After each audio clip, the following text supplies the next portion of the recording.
The Rave Flyer has been described as one of the most potent symbols of youth culture in the early 90s. As the rave scene exploded and spread across the world, so too did the flyer phenomenon.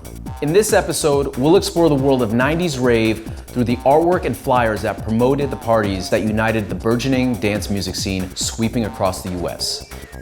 You'll meet some of the most prominent promoters, designers, and DJs of the rave era as we hunt down some key flyers that trace the defining moments in the evolution of US rave culture.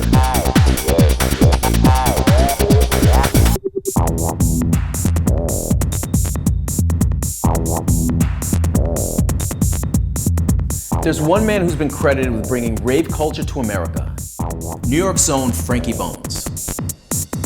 In 1989, a 23-year-old Frankie Bones received a phone call from England and was told fans were losing it to his tracks at huge UK rave parties. In August 1989, he was invited to play there at a rave called Energy. By the end of his set, the crowd had amassed to 25,000 people.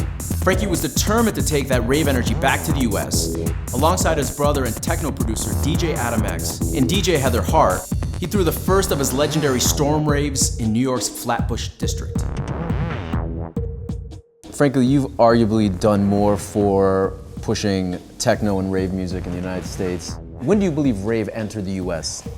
I know that it happened because of the records that we were making. I had a series of breakbeat records called Bones Breaks.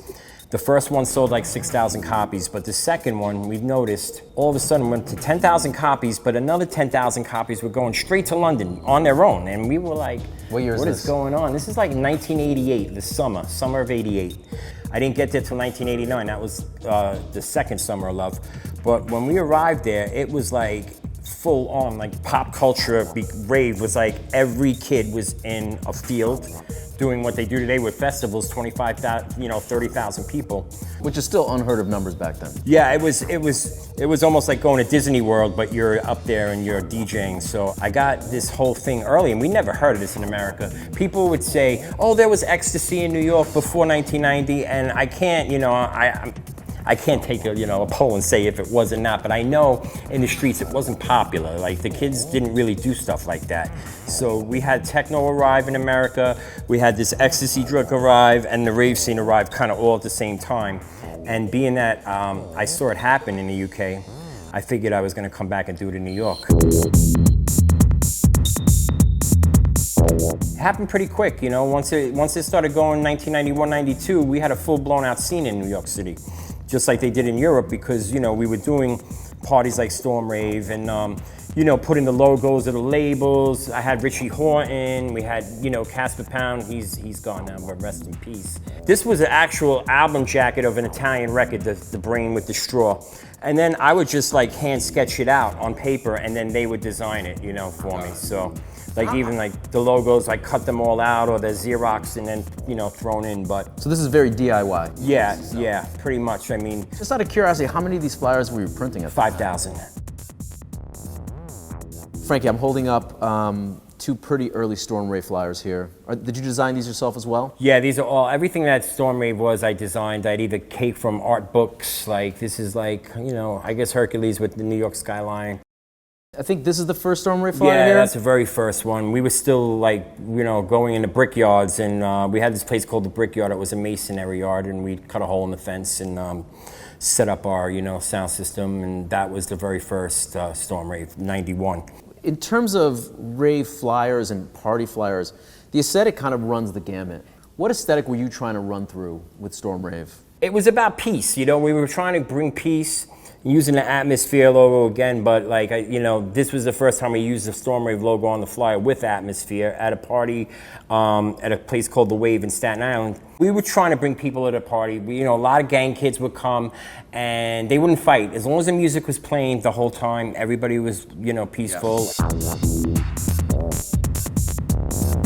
Frank, you've been doing this now 3 decades. Yes. And none of this is slowing down. We have this EDM thing that's happening. Right. Right, but what we're talking about is something very different. Frankie, I just want to say thank you. You've Yes. inspired me over the years. Well, thank you. Thanks for having me, guys. And thank you so much for bringing this incredible collection of flyers from your Around past. the world, yeah. Oh shit. Oh, here we go. Wait. 1-800 for Rave Line. Friday at NASA. It'll be incredible. I've got Doc Martin from LA. Sven Roth from Germany. In 1992, as the Storm Rave went out with a bang, another rave was picking up in Manhattan, NASA. NASA stood for Nocturnal Audio Sensory Awakening. It's been described as one of the birthplaces of contemporary rave culture in the US. You might have seen NASA in Larry Clark's movie Kids, and NASA's latest clothing line can be seen worn by the likes of Frank Ocean, Future, and Kylie Jenner. We caught up with NASA co-founder Scott Osman and checked out some of the flyers from the club's short but storied history. Scotto, thanks for coming on and for bringing this incredible archive of NASA and Rave Flyers over the years. Pleasure to be here, thank you.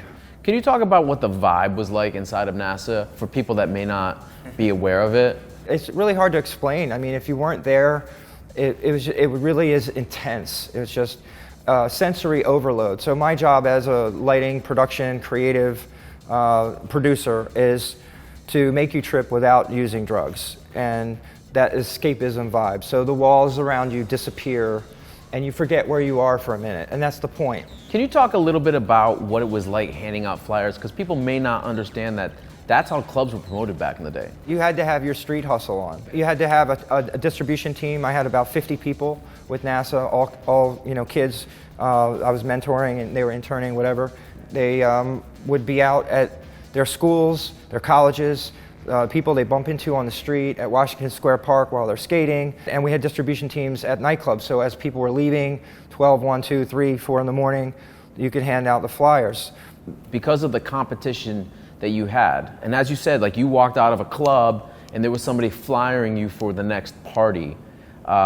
Is that a lot of where sort of rave flyer culture came from? Was trying to just up the level of what graphic design was or what your look was for your event?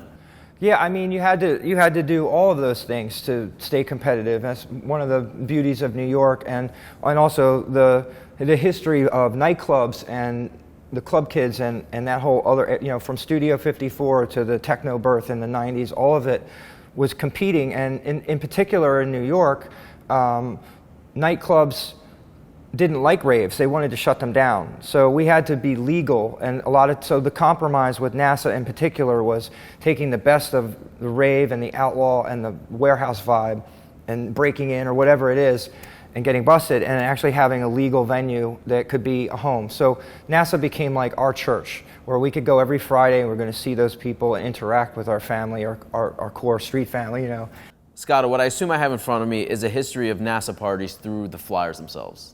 It's every Friday night in order right there. Amazing. Take us through that. When we had small budgets, we just would Xerox them. We had access to the machines, and you've got to make the design pop. You got to have something cool on the front when you hand it out. And as we progressed through the series and NASA went from losing money to breaking even, we started doing more two-color lithograph print. And then some of them would actually become stickers as well. And then we were able to progress further and beg our printer to work with us and say, okay, we have $900, we want to do a full color on front and one color on the back. Do you remember who came up with the idea to pull out the gum pack? Yeah, I mean, DB and I were always workshopping a million possibilities. Mindfuck is a really great design. We were very anti-tobacco and smoking while I was on tour with Moby. So we were like, don't smoke, rave. And the idea being that, dancing is healthy. And then I did this fold-out version. So it's like NASA's on the launch pad, and then now it's launching, it's flying through space, and then it lands on Mars or whatever, and join the next generation. And then you open it up, and then you have, this was a special flyer we did for Moby's birthday, and he debuted that famous track 1000. It's like the world record for fastest song. The thing that's most interesting about any flyer, regardless if it's a rave flyer or a party, is that these were not items that people were expected to keep. But somebody that was going to your party may have kept it as a memento of a moment that they had. Is there interest in original old NASA flyers? is bigger than ever. It's amazing. People want the authenticity that they can't get now. We didn't hand out flyers to everyone. We didn't market to everyone. You didn't see an ad pop up for EDC or Ultra because you're watching CNN or some random website. You know, you had to know somebody and you had to be cool already in order to find the right parties. And we didn't just hand anyone a flyer. You had to be okay with what you were walking into. Yeah. Nightclubs in early 1990s New York City were massive. Names like Palladium, Tunnel, Limelight, and Club U.S.A. were hosting some of the biggest nights in the scene. Artist and graphic designer Gregory Homs designed many of the flyers for these institutions. Gregory took flyer design to the next level and really pushed the boundaries of what flyer art was. You have been designing flyers for the better part of 30 years now.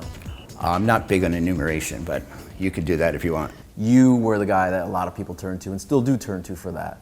You have this metal box in front of me. I'm well excited to open this thing up. Great. What do you got going on in here?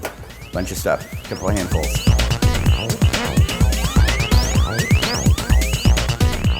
Prior to the work that we're looking at here, club flyers traditionally were just a listing page, right? They were a sheet of paper that listed a venue and it was sort of what was on the marquee. What inspired you to take it to the next level? Well, it's just that I think it's amazing what you can do with a piece of paper. Basically, it's paper and type and photographs. And so it's limitless what you can do. And so this was just an exercise in testing those limits, I think. I really love this tunnel flyer I just pulled out. What's interesting about it is just it speaks to the variety of people that were partying. Exactly. Right? And how our assumptions of what one person may be during the day may be different at night. Right? This is so cool. As well as what was unique about the period is it really was about getting different kinds of people together as opposed to people wanting to be with people who are like themselves. Really beautiful work on this one, by the way, as well. This is a weird metaphor for this one person. They looked alike, but one person is presenting the other person. Then I wrap the heads around the other way. So to see the complete head, you have to go that way. And then it's one sentence that begins in one corner, comes around, goes around, and ends on the other side. Gregory, I want to know what's going on in here. Okay. Get you in trouble. I love that you kept all this. Wow, are you serious? Yeah. You're telling me that there's an invitation inside of this thing? Yeah. It came with wintergreen or peppermint lifesavers disguised as crack. At the time, crack was everywhere, and crack houses, so you had to do something to do with crack. It says, "Just say no entiendes," which was the name of the night. So it's picking up on Nancy Reagan's "Just Say No." Sure. Don't misunderstand this. This is a party flyer that came inside of a crack vial. As provocative as it gets. We're looking at essentially what was social media before social media. Yeah. You would have that flyer in hand, whereas today, people just post that onto their feed, as they say. Very much like the music industry, where the art form of the jacket was really crushed down to a CD, and now it's completely in digital form. Do you feel like this is a lost form of communication? Well, you can't go back. You just have to be of the moment. In other words, you have to look around for where the zeitgeist is living now. So you don't. There's no point in looking back or saying things are better then. But obviously, the thing that was good, the medium or the part of the culture that was good and strong then, that same culture probably won't be strong now. It's going to move somewhere else. So it's just continually evolving, and we just need to keep pushing forward. And looking around. Keeping our eyes open. Yep. Gregory, thanks so much for bringing this stuff in. No problem. Best parties around, thousands of young people flocking to the desert for all-night rave parties, but now federal authorities want to shut them down. As the rave scene was spreading across the East Coast, the party was simultaneously taking off in the West. The story of rave in California is intrinsically tied to a handful of British DJs who landed in San Francisco in 1991. DJs Thomas, Garth, Yeno, and Marky formed the legendary Wicked sound system, whose monthly full moon beach parties set the stage for the outdoor party scene in California. We had DJ Garth talk us through the early days of Wicked and show us some of the key flyers of the time. What started Wicked was the full moon parties. The very first party that we did was a full moon party under Golden Gate Bridge on Baker Beach. And that was a constant for the first 6 years that we were doing our thing. It kind of fueled everything. It fueled the scene, it fueled our own little basement parties and then bigger parties. And we would do it every month, rain or shine, on beaches and parks around Northern California. So there's not a beach or park in San Francisco that we haven't thrown a party at all night. And military bunkers out in the Presidio in Marin, and Sutro baths by the Cliff House in San Francisco there. You know, we would just break the locks, show up with the van, go till the cops showed up, and then tell them that we were a church group having our sacred dance ritual. And sometimes we'd have a little permit that we'd got from the park rangers or whatever. And they didn't know what raving was, so they just thought, oh, okay, sounds a bit unusual, but we'll do our rounds and we'll come back. And please have cleared off by the time we come back, and we would. So we got away with that for years.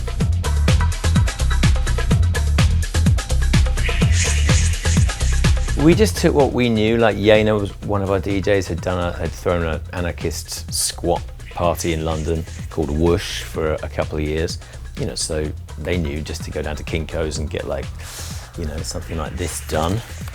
This was probably one of the very first, yeah. It says a wicked word to the wise, Garth and Yena's surprise, the basement, 10:15 Folsom, 2 a.m. kickoff. This might have been the second one. Acid house party. We realised we had to, like, let people know what it was that we were bringing to the table. You know, so we kind of hit them over the head with the smiley, which obviously wasn't a new icon, but it got the point across that this is something different. This would be probably the very first Wicked flyer with a logo. It's still our logo to this day. The connection with San Francisco it felt like a perfect fusion of you know, what we brought, which was this kind of raw sound system, all-night acid house element.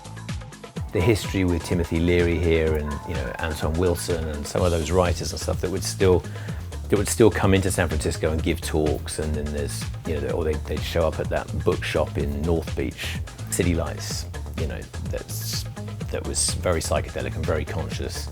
It was just a perfect mix. A lot of the people that did visuals came from that psychedelic background, and they were, like, working now in Silicon Valley and stuff like that. So there was a lot of things kind of overlapping. Wired magazine, those guys were all about the rave.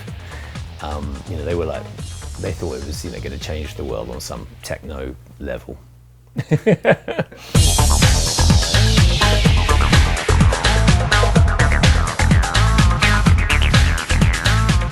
We just had our 27-year anniversary last weekend up in San Francisco, so it's still alive. We started up Wicked Records again. We have the label going again, so the crew is still together. You know, we're still in it. We're doing it again. It's fun. People are buying records again, which is also cool. I never stopped buying records, but most people did. Yeah. Guadalupe Rosales is a Los Angeles-based artist and flyer archivist. She runs the Instagram account and community project Map Pointz. Her work on Map Pointz highlights the Southern California rave and party crew scene from the early 90s. And she's just released a book entitled Map Pointz, A Collective Memory, which features flyers and never-before-seen photographs from the time. Guadalupe's project offers an alternative Latino perspective to the party scene in LA. We visited her in her studio in downtown Los Angeles to hear more about the project. The reason why I started this page was because I felt like there was a part of history that hadn't been, like, highlighted in a way that felt personal, and also in a sense to show this other side of LA that hadn't been, like, talked about. It was like the UK scene or New York. It wasn't, like, specifically LA.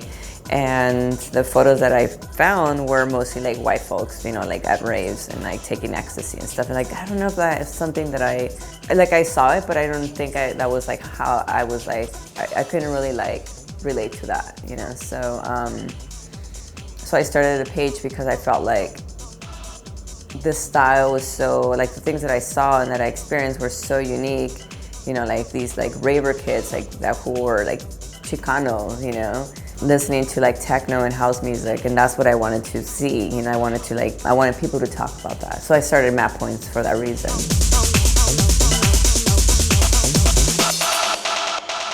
So Map Pointz, that's what we called a location where we would meet people to give us directions to a party. So instead of putting the directions on the flyer, we had Map Pointz, for example, a main cross street or a gas station or a grocery store. Let's say like 76 gas station on Soto and Whittier or something like that. That's just an example.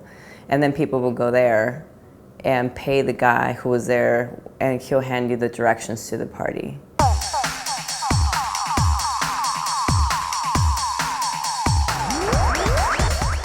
If we threw a party, we had to print flyers. Like that was like how we put the word out. So this one here was one of, like, it was pretty legendary. You know, it's like people still talk about this party. This flyer was designed by Teresa Vega, and she designed a lot of flyers back then. Her husband now was also like a big time DJ back then. His name is Lenny V. This one is one of my favorites. I mean, the graphic design is pretty amazing. It's like a double-sided Xerox paper. You can see how crooked it is, you know, the print.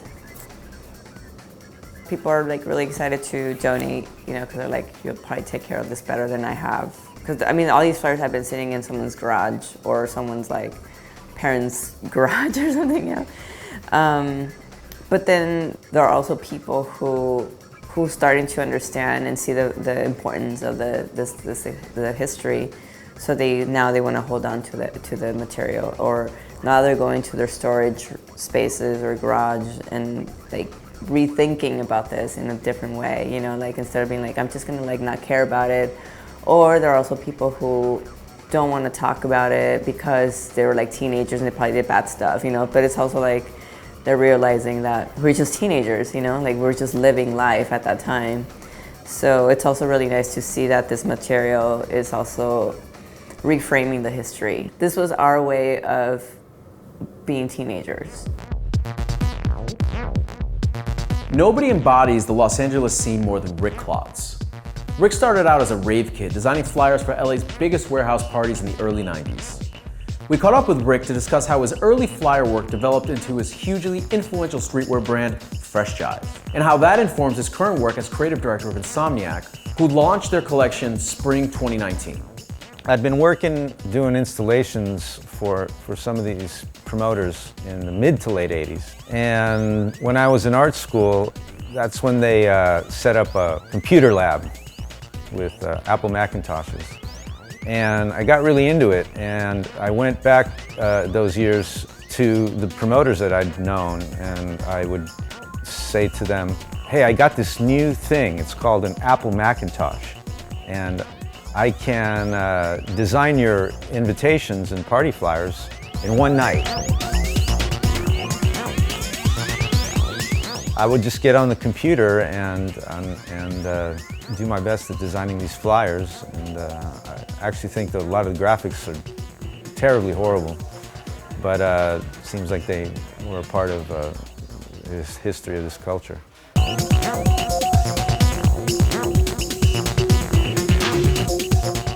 One of the early flyers, maybe it's the first one, was for a guy named Tefu, who I was going to college with.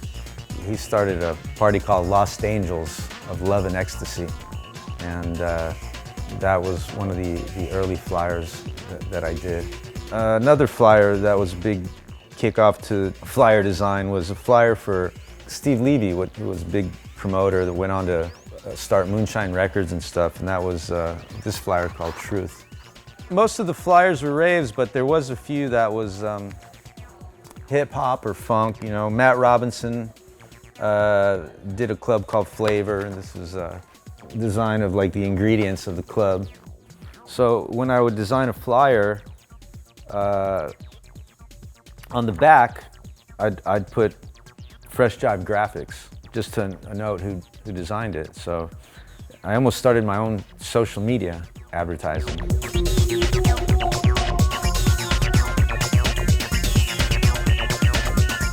You know, a million of these flyers were going out first year, so had a lot to do with FreshJive's association with the underground club culture in Los Angeles at the time.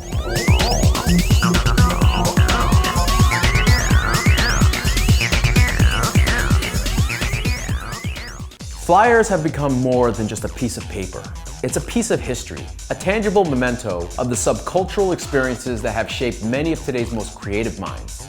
And their effects can still be seen today, from fashion collections by designers like Raf Simons, to smaller labels like Rick Klotz's Insomniac and Heron Preston's line. It may be easy to post about a party on social media and to see who rolls through, but the graphic art on an invite remains the most direct form of communicating a party's vibe. The glory days of underground raving may be far behind us, but its spirit lives on in new ways. Here's to the next generation of visual artists that will define modern club culture.